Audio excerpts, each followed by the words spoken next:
السلام عليكم ورحمة الله وبركاته. أعوذ بالله من الشيطان الرجيم.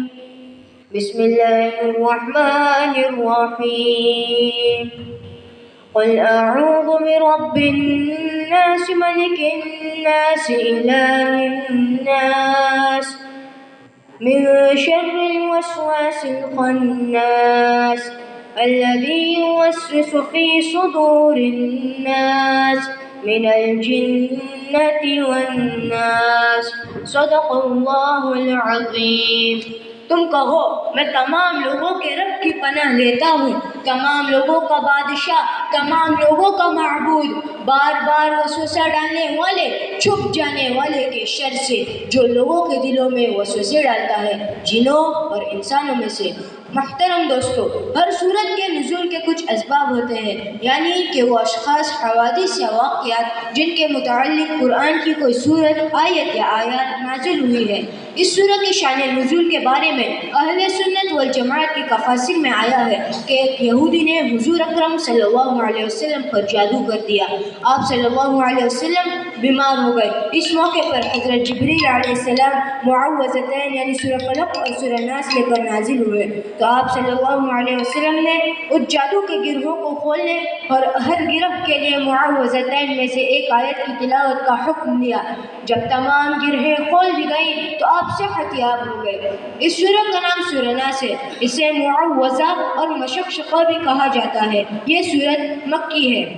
پیارے نبی صلی اللہ علیہ وسلم کا فرمان ہے کہ سورہ فلق اور سورہ ناس کی تلاوت کرنے والا اس شخص کی مانند ہے جس نے انبیاء کی کتابوں کا مطالعہ کیا ہو. نماز وتر میں بھی اس کی تلاوت کرنے والے سے مخاطب ہو کر کہا جاتا ہے کہ اے بندے خدا، تمہارے لیے خوشخبری ہے کہ تمہاری یہ نماز قبول ہو گئی.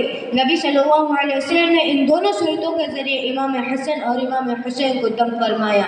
اس صورت میں نبی صلی اللہ علیہ وسلم کو خناس کے شر سے خدا کی پناہ مانگنے کا حکم ہے.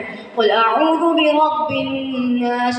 اللہ تعالیٰ ساری مخلوقات کا رب ہے، مگر چونکہ انسان اشرف المخلوقات ہے اس لیے خصوصیت سے ان کا ذکر فرمایا اور اپنی ربوبیت کی نسبت اس کی طرف فرمائی. اس صورت میں 5 مرتبہ الناس کا لفظ آیا ہے. اس سے علماء نے انسان کی زندگی کے 5 مراحل کا نقطہ نکالا ہے: بچپن، جوانی، بڑھاپا، نیک لوگ، شر پسند اور فسادی لوگ.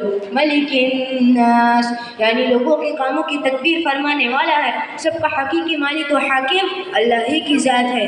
الہ الناس معبود ہونا اسی کے ساتھ خاص ہے اور سارے لوگوں کا حقیقی معبود وہی ہے. من شر الوسواس الخناس، اس سے مراد شیطان ہے اور یہ اس کی عادت ہے کہ انسان جب غافل ہو جاتا ہے تو اس کے دل میں وسوسے ڈالتا ہے اور جب اللہ کا ذکر کرتا ہے تو شیطان چھپ جاتا ہے. یہاں پر یہ وضاحت ضروری معلوم ہوتی ہے کہ برے خیالات کو وسوسہ کہا جاتا ہے اور اچھے خیالات کو الہام. وسوسہ شیطان کی طرف سے ہوتا ہے، لہذا اس پر لا حول پڑھنی چاہیے، اور الہام فرشتے کے ذریعے اللہ تعالیٰ کی طرف سے ہوتا ہے، اس پر اللہ کا شکر کرنا چاہیے. الذی یوسوس فی صدور الناس، شیطان زبان اور آواز سے نہیں بہکاتا بلکہ براہ راست دل میں اثر ڈالتا ہے. بری چیز کو اچھی بنا کر دکھاتا ہے. خود دشمن ہے مگر دوستی کے لباس میں آتا ہے، پھر انسان کے دل میں وسوسے ڈالتا ہے. من الجنة والناس، یہاں پر یہ بات بتائی جا رہی ہے کہ وسوسہ ڈالنے والا شیطان جنوں میں سے بھی ہوتا ہے اور انسانوں میں سے بھی. انسان بھی شیطان کی طرح خیر خواہ بن کر آدمی کے دل میں وسوسے ڈالتا ہے اور پھر انسان گمراہ ہو جاتا ہے. میرے دینی بھائیوں، آدمی کو چاہیے کہ وہ جنوں کے شیاطین کے شر سے خدا کی پناہ مانگے اور انسانوں کے شیاطین کے شر سے بھی. رسول اللہ صلی اللہ علیہ وسلم کا معمول تھا کہ رات کے وقت جب بستر پر جاتے تو سورہ اخلاص، فلق اور ناس پڑھ کر اپنے مبارک ہاتھوں کو سر سے پیر تک پھیرتے. یہ عمل 3 مرتبہ کرتے. دعا ہے کہ اللہ تعالیٰ ہمیں تمام آفتوں اور مصیبتوں سے محفوظ رکھے اور اس صورت میں عمل کرنے کی توفیق بخشے. آمین. وآخر دعوانا ان الحمد للہ رب العالمین.